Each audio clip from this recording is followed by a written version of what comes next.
Update tayo mga bro dito sa ito yung icon. Ayan, ito yung lumalagatik. So binaak na natin. So may tama dito mga bro itong kabilang side bearing niya. So papalitan natin to. Yung iba naman ng mga pyesa, piston, block, ayan yung block niya, napakaganda pa naman oh.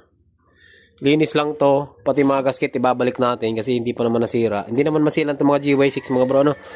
Pero kung nagbaka kayo ng coolant, may coolant, automatic magpapalit kayo. Pero ito, hindi naman ito masilan. Babalik natin yan para kunti lang yung gusto ng customer.